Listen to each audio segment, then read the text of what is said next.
Joining us is one of my favorite guests. I always make sure to have her on because she is the smartest person I know, next to Anthony, of course.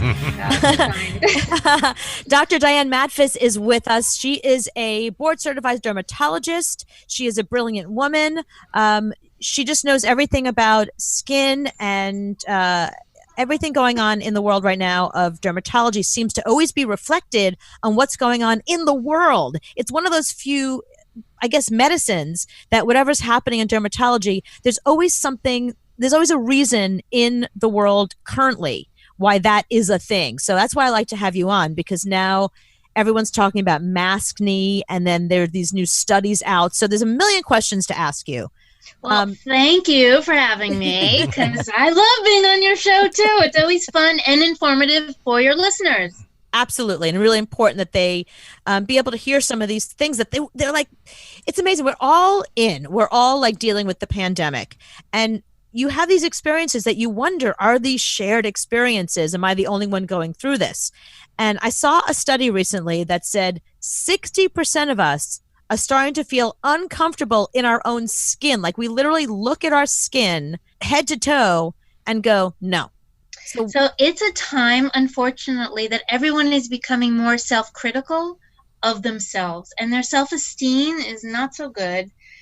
And, you know, between Zoom and between your selfies and your Instagram and your posting, and it's only natural, actually, to be a little more hypercritical, but this is at a different level. Like, people are really, their self-esteem is so low.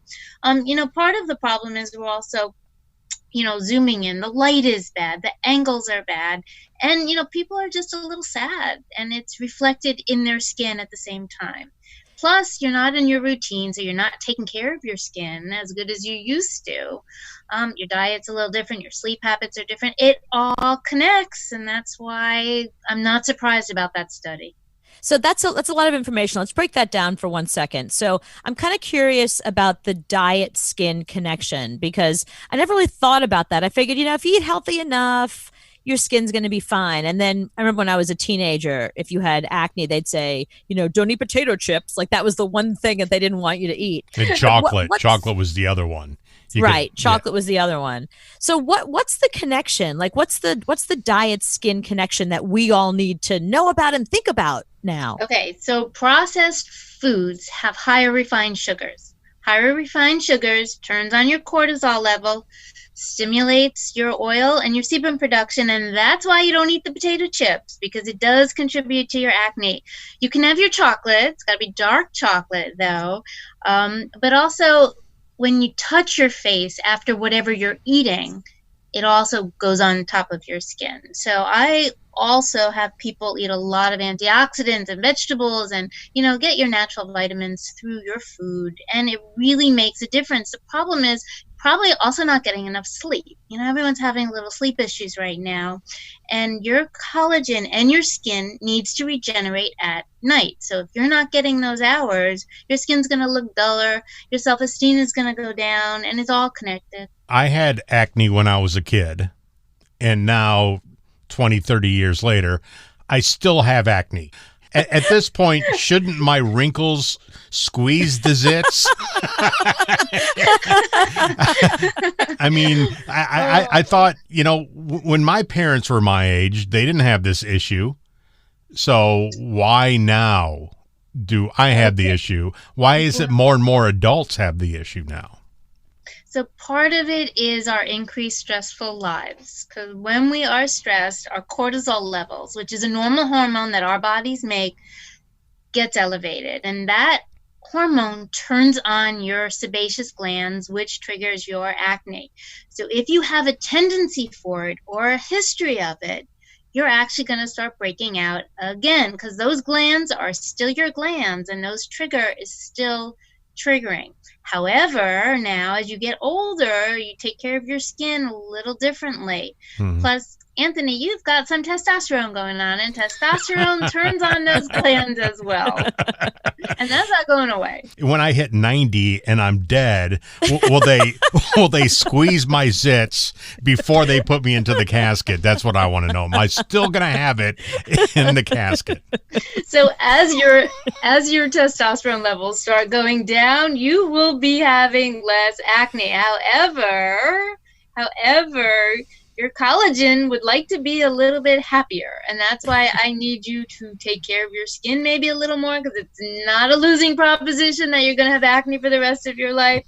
The topicals are so much better now. There's retinols, there's glycolic acid, salicylic acid, there's peels. There's so much you can do, so don't blame your genetics. So right, because look at Dr. Diane Madfes right there. She's 87. You'd never know it. Look at that skin.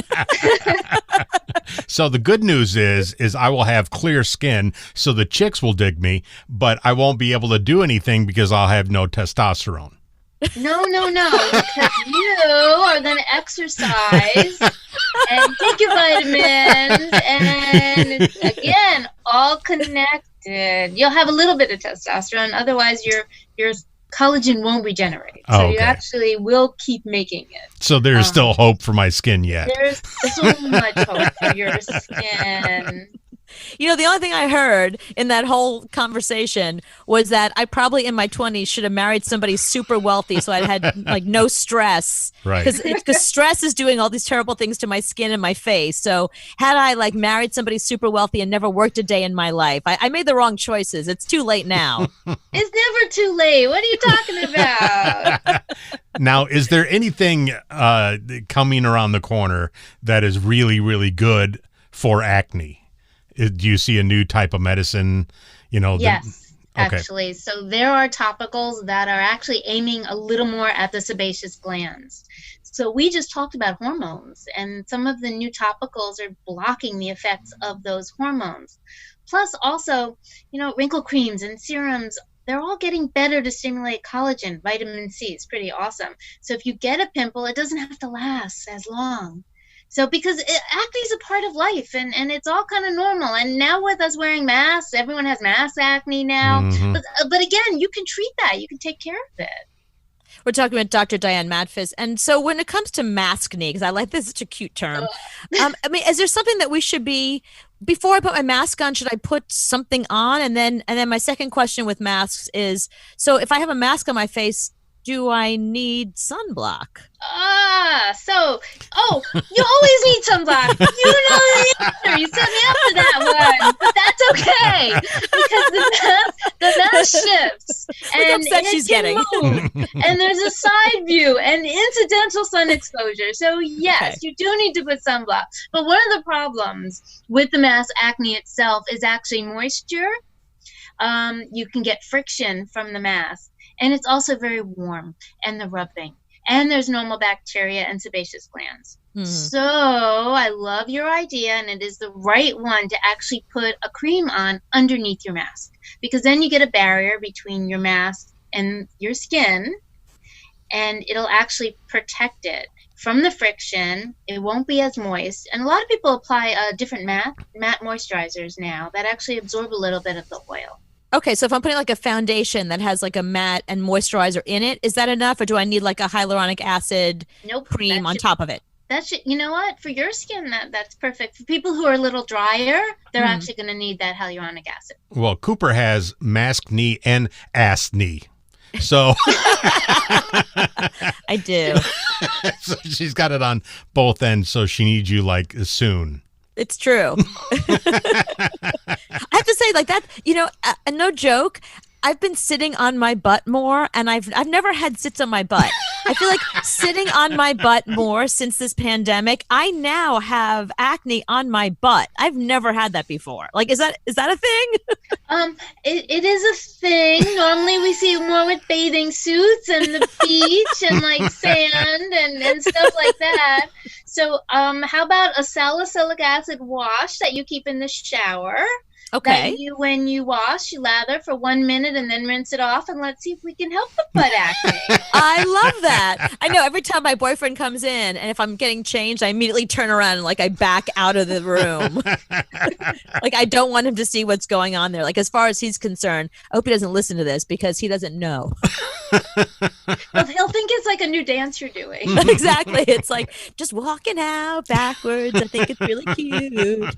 Yeah, I won't tell him why. All right, so Dr. Madfes, where can we find you? I'm in my office in Manhattan and in Greenwich, Connecticut. So Perfect. And for people that don't live in the New York area, because this show is national, where can we find you online? you can go to DianeMadfes.com or Madfes Derm.